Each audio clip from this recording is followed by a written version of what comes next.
आप सबको जय मसीह की। परमेश्वर का धन्यवाद करती हूँ। आप इन उपास प्रार्थना में आप हमारे साथ जुड़े रहिए, क्योंकि आज के छठे वचन में भी आप सभी का स्वागत है। परमेश्वर के जीवित वचनों के लिए परमेश्वर का धन्यवाद करते। प्रभु आपको बहुत आयुष से आशीष दे और इतनी आशीष और बरकत दे कि परमेश्वर के वचन में सामर्थ्य है। जब परमेश्वर सामर्थ्य देता है तो उसे कोई रोक नहीं सकता। तो आइए हम आज वचन से जानेंगे किस तरह से परमेश्वर अपने सेवकों के द्वारा कार्य करते हैं। तो आज का वचन पढ़ेंगे प्रेरितों के काम 5 का 18 और 19 को ही पढ़ेगा। और प्रेरितों को पकड़कर बंदीगृह में बंद कर दिया, परंतु रात को प्रभु के एक दूत ने बंदीगृह के द्वार खोलकर उन्हें बाहर लाकर कहा, जाओ मंदिर में खड़े होकर इस जीवन की सब बातें लोगों को सुनाओ। हालेलुया। तो जहाँ परमेश्वर का वचन किस तरह से प्रेरितों की गिरफ्तारी के बारे में हमसे वचन के द्वारा परमेश्वर बातचीत करते हैं कि प्रेरितों को पकड़कर बंदी गृह में डाल दिया, परंतु रात को प्रभु के एक स्वर्गदूत ने बंदी गृह में क्या काम करा आप सबको पता है कि गृह के द्वार पर खोलकर उसे क्या करा कि बाहर लाकर कहा, जाओ मंदिर में खड़े होकर उस जीवन की सब बातें लोगों को सुनाओ। तो जहाँ सब बातें, जो सब वचन जो परमेश्वर के जीवित, उन वचनों को तुम क्या करो कि जैसे तरह से लिखा हुआ है कि 16 के इसमें के मतलब वचन किस तरह से कहता है कि तुम जाकर सारी दुनिया के लोगों को शुभ समाचार प्रचार करो, जैसे बाइबल बताती है। तो इसी तरह से परमेश्वर हमसे वचनों के द्वारा बातचीत करते। तभी परमेश्वर ने बंदी गृह के द्वारा द्वार खोलने के लिए एक स्वर्गदूत को भेजा। जिस तरह से पढ़ेंगे प्रेरितों के काम 12 का 5 और 10।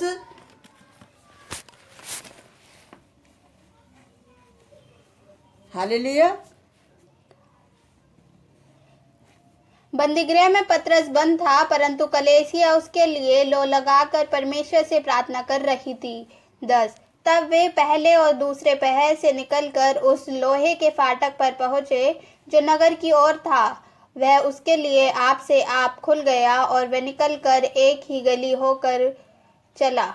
हालेलुया। अगर हम इसमें से 7 वचन को और पढ़ेंगे तो देखो, प्रभु का एक स्वर्गदूत आ खड़ा हुआ और उस कोठरी में ज्योति चमकी और उसने पतरस की पसली पर हाथ मारा और उसे जगाया और कहा, उठ जल्दी कर। और उसके हाथों से जंजीरें खुलकर गिर पड़ी। हालेलुया। जंजीरें क्या हुआ, उसके हाथ से गिर गई।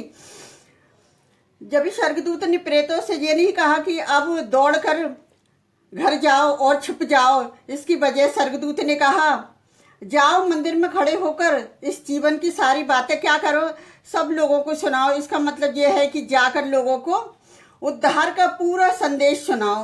तो उद्धार का संदेश सुनाने के लिए आज लोग क्या कर रहे हैं कि परमेश्वर के दास दासी जो लगे हुए, प्रभु ने बड़ी आशीष बड़ी बरकत दे कि परमेश्वर किस तरह से हमसे वचनों के द्वारा बातचीत करता है। जैसा भी हमने 5 में पढ़ा था कि कलीसियाओं से ने पतरस के लिए प्रार्थना, अगर कलीसिया प्रार्थना नहीं कर रही होती पतरस के लिए तो क्या होता कि उसकी प्रार्थनाओं के द्वारा पतरस का जीवन वे तुरंत समाप्त हो जाता। परमेश्वर हमारी प्रार्थनाओं को बिना काम कर सकता है, तब भी वो क्या करता है कि हमें अपने काम करने से पहले हमारी प्रार्थनाओं को सुनने की प्रतीक्षा करता है। तो आप ये ना सोचे कि मेरी प्रार्थना सुनी नहीं जा रही, मेरी प्रार्थना को उत्तर नहीं मिल रहा, तो हमें क्या कर कि परमेश्वर हमारी प्रार्थनाओं को उत्तर देने के लिए सक्षम है। वो चाहता है कि मेरे बेटे बेटी और प्रार्थना करें और आगे बढ़ें, कि मेरे जो दास दासी हैं जो वो क्या है जेल से बाहर आ जाए। परमेश्वर ने निर्धारित समय पर, जैसे 10 में लिखा था, परमेश्वर ने निर्धारित समय पर अपने स्वर्गदूतों द्वारा पतरस को बंदी गृह से अद्भुत रीति से मुक्ति कर दिया।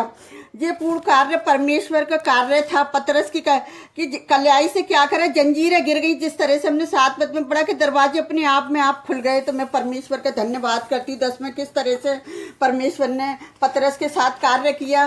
तो आज वो अपनी दास दासियों के साथ जो बंदी गृह में उनके लिए भी काम कर सकता है। तो आप फिरोपट विजेंद्र सिंह के लिए प्रार्थना करें कि प्रभु उनके भी बंधनों को तोड़ दें, उनके बच्चों पर दया और रहम करें। तो आइए हम परमेश्वर से प्रार्थना करते हैं सबके लिए।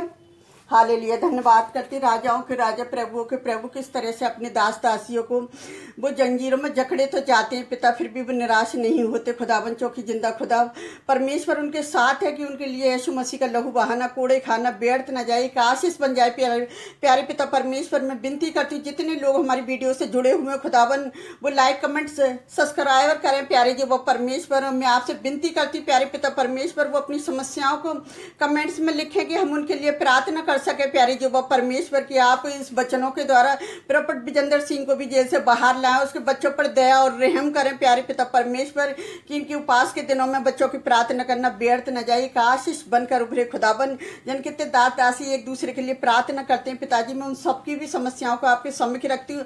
अपने दास दासियों की सहायता मदद करना कि इन उपास के दिनों में प्रार्थना करना व्यर्थ न जाए पिताजी।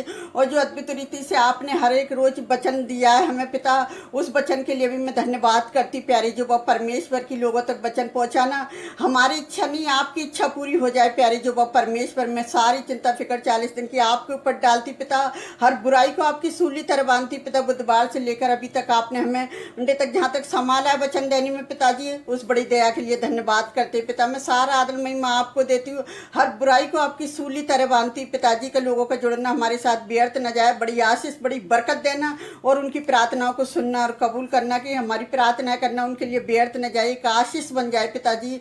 मैं जो भी मांगती हूँ यीशु के पवित्र और सामर्थी नाम पर आमीन। प्रभु आप सबको बहुत आशीष दे।